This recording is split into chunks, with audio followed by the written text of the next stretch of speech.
Hello, this is Jupiter from Prism Fantasy, and welcome back to our channel where we talk about spirits, entities, magical beings, divination, magic, alchemy, and more.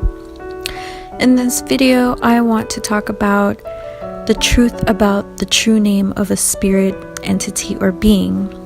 What most of you think you know is that by knowing a being's true name, you will have the power to command them.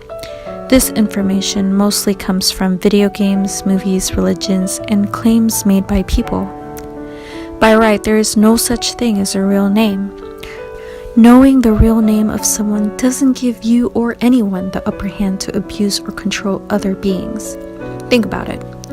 Do you give a fake name to people so that they can't control you? Of course, it's 100% absurd. Even the one who created you or gave birth to you didn't make your name as a weakness for others to abuse you. If names are all we need to command one another, we would be in a really screwed up place. You probably know that most witches need a name and birthday to curse or hex someone. Magic is mostly intent and visualization. Everything is energy, so you really just need someone's energy to hex or curse them. You don't actually need to know their name, birthday, what they look like, a piece of their DNA or belonging, none of that. Let's say someone's name is Sally is asking you to curse her best friend's cousin. This is just an example. But Sally doesn't have any photos of that person's cousin, her best friend's cousin. You can have Sally provide a photo of her best friend so that you can use her best friend's energy to connect with her cousin. But you now, being connected to Sally, you can use Sally's energy to connect to her best friend without a photo or name, and then use the best friend's energy to connect to the cousin. Everything is energy, and it's like a fingerprint. You can trace someone's energy on objects and items they've touched, an environment they've been in, like if they've been in a room, other people they have spoken to or come into contact with. And if someone attacks you psychically or with black magic, you can trace the attacker's energy as well. Things like birthdays, names, photographs, and belongings, these are just tools to help you connect to someone's energy better. It can strengthen your intent. But when you get more comfortable with magic and as it becomes more natural to you, you grow out of them. You no longer need them.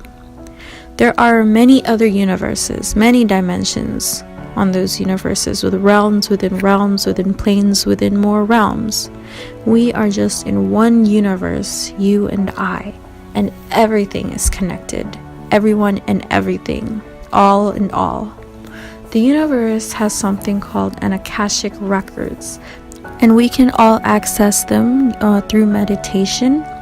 When we are able to access the Akashic Records, one will know all of the information, which includes the past and the present and some of the future.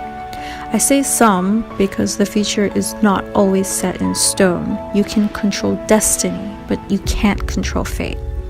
No one actually has privacy when we can access the Akashic Records. Everyone's names are all recorded in the Akashic Records. Your current life is just one of hundreds or thousands of lifetimes, or millions, depending on how old your soul is. Even if this is your first life. I wanted to point out, for example, that especially in exaggerated movies, what demon would be stupid enough to give out their real name to someone knowing it would become their demise? Whoever has that demon's name would be able to command them to send themselves to death. I have encountered some conjurers that said when they interview a spirit or entity that they require that being to give them their real name. And of course, this is bullcrap. I think this can be considered dumb, and of course the spirit should be honest, but the conjurer shouldn't ask a stupid question like that, because if it were true, a being wouldn't just give you the real name when you are a complete stranger they have just met. So, is it true that real names exist for beings and entities? Yes, names exist. We give names to each other, and spirits tend to have a name preference for themselves and one another as well.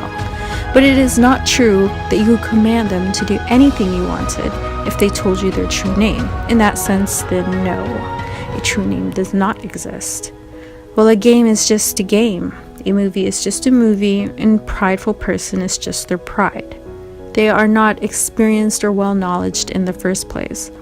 In the end, we all live to learn, and to learn something, everything must always be approved by the common sense and logic first, not by jumping to conclusion or assumptions, by believing what others said or claimed. We are creatures that can think, so of course, the mind is the most powerful weapon, so you must make use of it fully. Well, that is really all for this video, and I hope you all enjoyed it. If you found it helpful, please support us by liking this video and subscribing to our channel. If you have any questions or would like us to cover a topic, drop it in the comment section below. Feel free to follow us on Facebook and to check out our shop. Links are in the description. Stay tuned for the next video. Thank you.